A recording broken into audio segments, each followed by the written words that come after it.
There is a ritual that happens quite often at my house. It happens at the gate between the pasture where Flash and Henry, my donkeys, are, and my yard, where much of the year that's where the good grass is. Now, Flash and Henry, they spend much of their waking hours walking back and forth along the fence line. All they want is to get out of their pasture and into the yard so that they can graze on all the green grass, even though they might have enough green grass in their pasture. This is what they do. So when the time comes for me to let them out and graze in the yard, I open the gate and they pause. And they pause. And they pause. Henry always looks at Flash, waiting for Flash to go first. And Flash, who has been doing nothing but complaining about being stuck inside his pasture, he just stands there. Gate is open, buddy.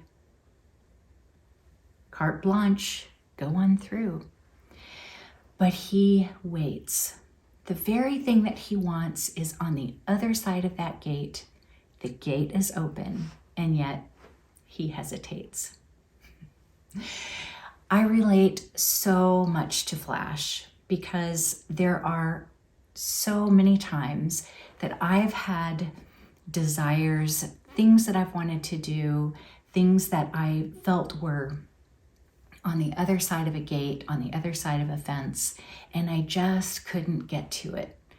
I have found myself waiting for permission, waiting for somebody to give me the green light, someone to validate my desire, someone to validate my ability before I step through a gate. The reality is that gate is already open. It doesn't take someone giving me permission. It doesn't take validation. It doesn't take confidence in my skills or abilities or even knowing what's on the other side. What it takes is simply giving myself permission to step through the gate to the other side.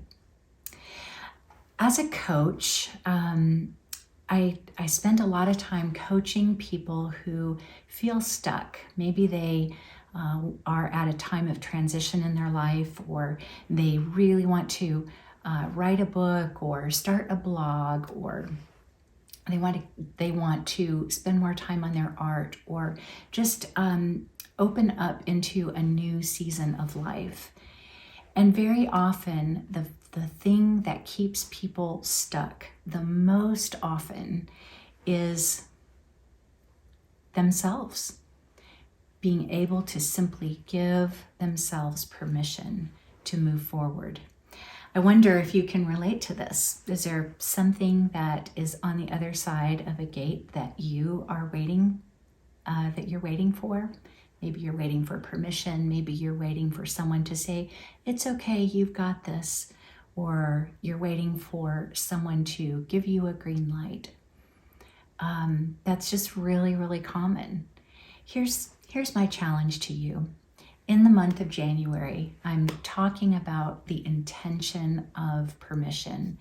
And last week, I talked about giving yourself permission to begin before you feel ready. This week, think about Flash and Henry and how they pause. And it takes a moment before Flash will take that first step. He usually flicks his tail and bobs his head, and then that first foot comes forward. And then he decides that he's going to go through that gate. What would life look like for you if you gave yourself permission to go through a gate that is already opened? If you stopped waiting for someone else to give you permission, if you stopped waiting for that green light, and if you just said, I'm going to go for it. Often we make believe that those gates are closed when in reality, You have an open gate in front of you. You can take off and go, because all the good stuff, the life that you want, the art that you want to make, the book that you want to write, the season that you want to enjoy is on the other side of that gate, and it's already opened. Give yourself permission to take those first steps through the gate and to the other side. That's what midlife is all about. We've decided that we want to leave something behind and step into something new. Give yourself permission to go through that gate. That's where all the good stuff is. I'm Rachel Ann Ridge. I'm an author, I'm an artist, I'm a coach, and I want to help you give yourself permission to live the kind of life that you have dreamed of. Thank you for being with me. I hope you'll subscribe and stay tuned for my weekly reflections on our intentions for the year.